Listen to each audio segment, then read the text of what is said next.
Let's prove this theorem. A is going to be the set of all even integers.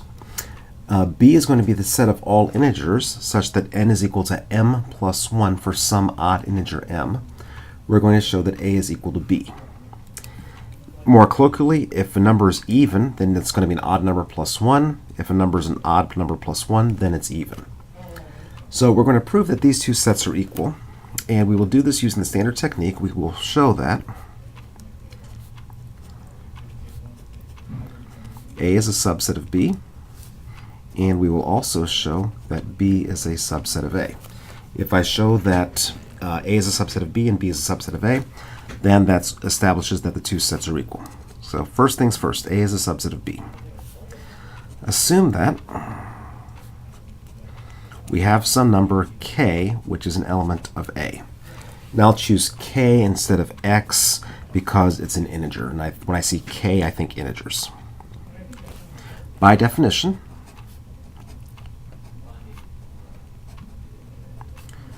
there is an integer j, so that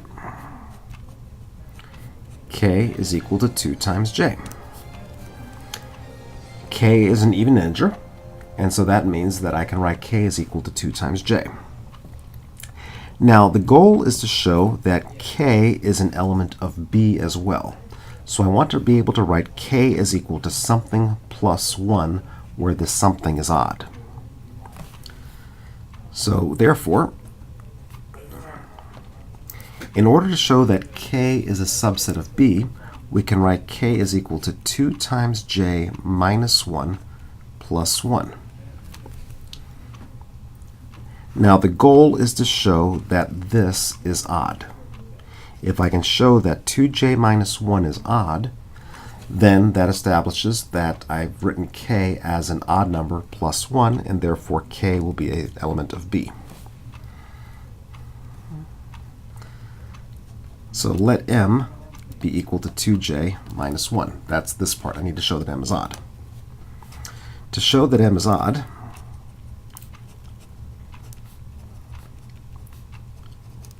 notice that m is equal to 2j minus 1. Now this can be written as 2j minus 2 plus 1, which is 2 times j minus 1 plus 1.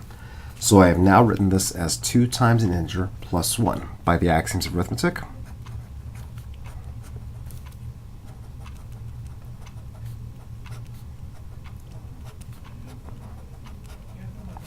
J minus 1 is an integer, and so m is odd by definition of odd.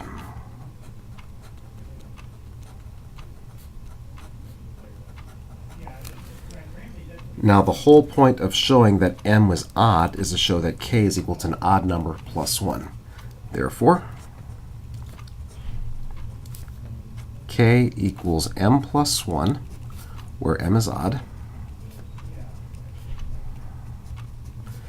Therefore, we've written k as an odd number plus 1.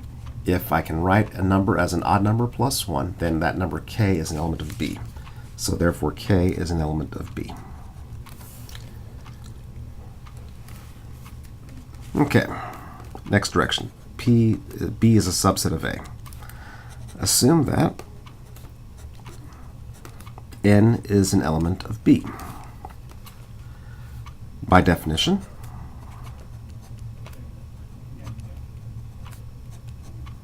there is an odd number m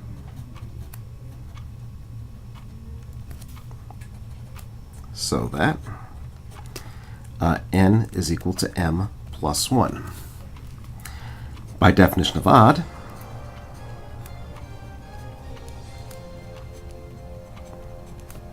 there is an integer j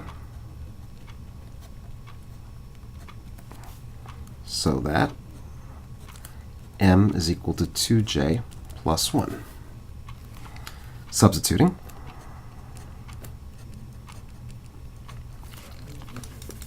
we get that n is equal to 2j plus 1, which is 2j plus 2, and I can factor 2 out 2 times j plus 1.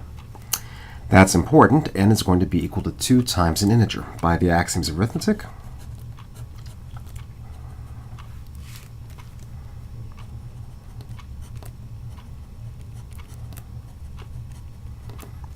j plus 1 is an integer,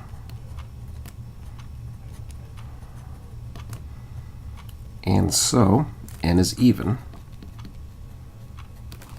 by definition of even.